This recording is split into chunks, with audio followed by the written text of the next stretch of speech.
Hi, I'm Mark. I have an oven in my car, but I left it home in Australia. Join me as I climb Mount Fuji. Welcome back to another episode of Baked in My Car. Today we're joining you once again from Japan while we explore the countryside in our Happy One Plus camper van. In our last few episodes, we picked up the van in Tokyo, explored her koni, ate some amazing convenience store food, cooked by the seaside, and then woke up to a view of Mount Fuji. If you haven't seen our other episodes, including a tour of the van, make sure to go back and check them out. Now let's hit the road.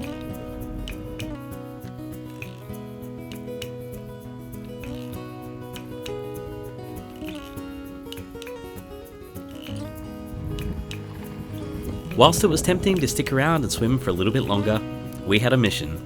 We were exploring the Izu Peninsula and our next destination was Shimoda. We were travelling down the centre of the Izu Peninsula and our rule was, if we saw something cool, we had to stop. We stopped at a road station and there was this claw machine dispensing shiitake mushrooms.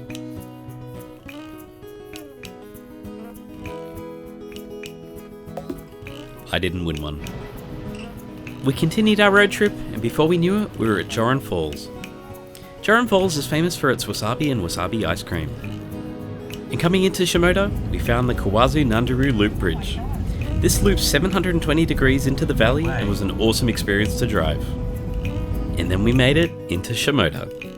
We checked out the cable car and all of the sights around town, but when it came time to sleep, we found that there was nowhere because summer had ended 2 days before and everything was shut. I don't have much footage of this, but we drove an hour through the night up to the Katawaki Bridge. And when the sun came up, we weren't disappointed. The Katawaki Suspension Bridge is 48 metres long and gives amazing views of the Jogasaki coast.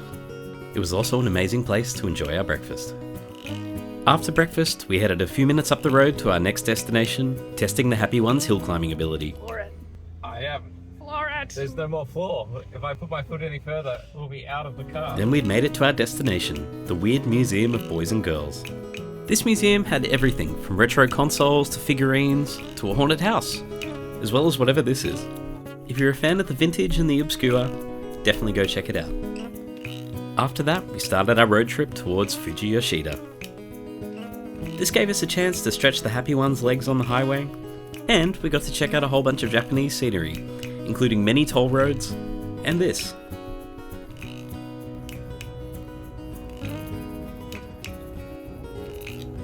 Look at this highway speed. Oh.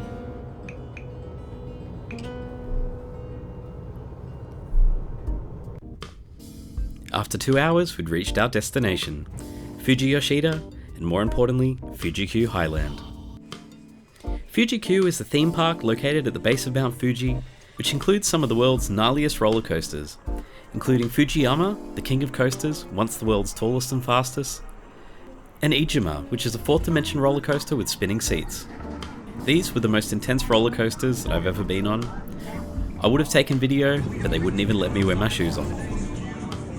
After that, we soaked in the sunset views of Mount Fuji before grabbing a quick bite to eat and parking up before a big day of climbing.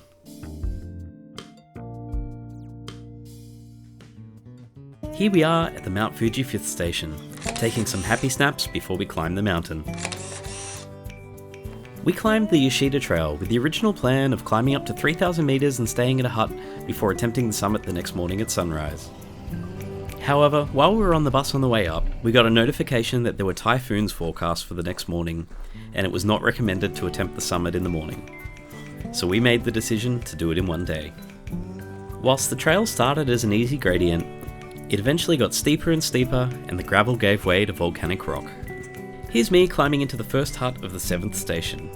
These huts provide food, shelter, bathrooms, and if you bought a souvenir stick, they'll even stamp it for you for a small fee.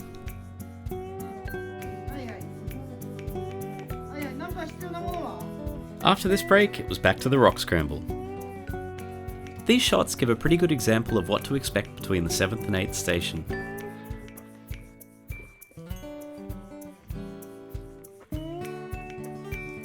At some points there was a path, and at other points it just felt like a pile of rocks.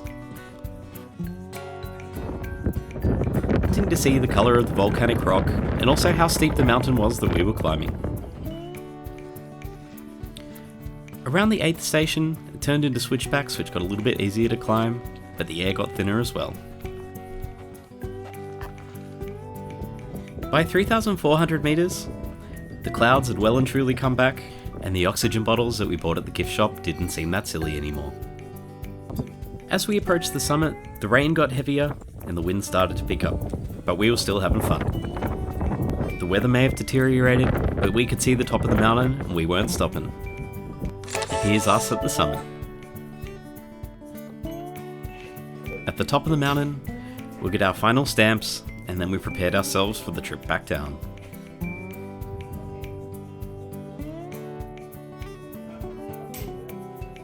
Then we started our way back down the mountain. It was a long gravelly path, and as we went, the rain just kept getting heavier and heavier, till we were completely soaked.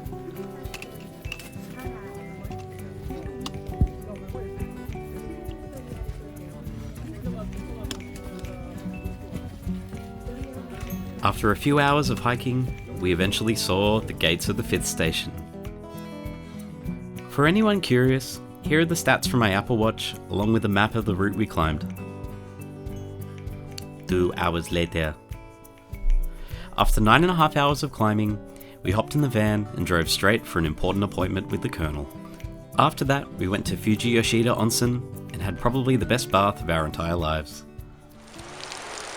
The next morning, the rain hadn't eased up at all, but we'd had a fantastic night's sleep at the Fuji Yoshida Michi-no-eki.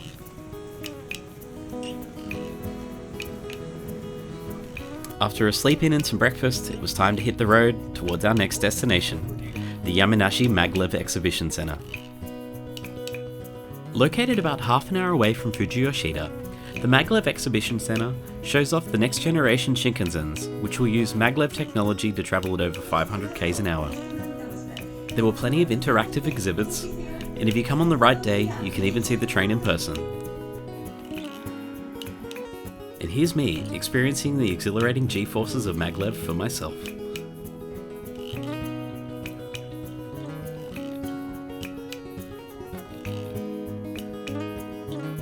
And with that, it was time to hit the road again.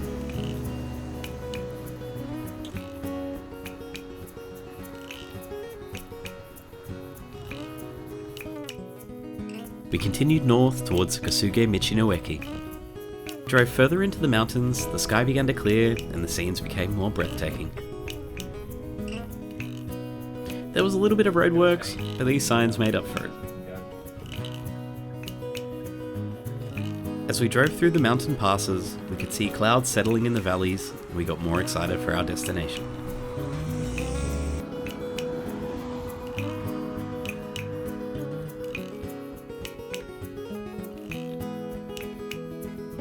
Around the corner from the Michi-no-eki, we found this ramen restaurant, which may just be the best ramen I've ever eaten. When we settled in at the Michi-no-eki, we went for an explore and discovered this 24-hour self-serve convenience store that had all the essentials for camping, as well as everything you could possibly want for a midnight snack.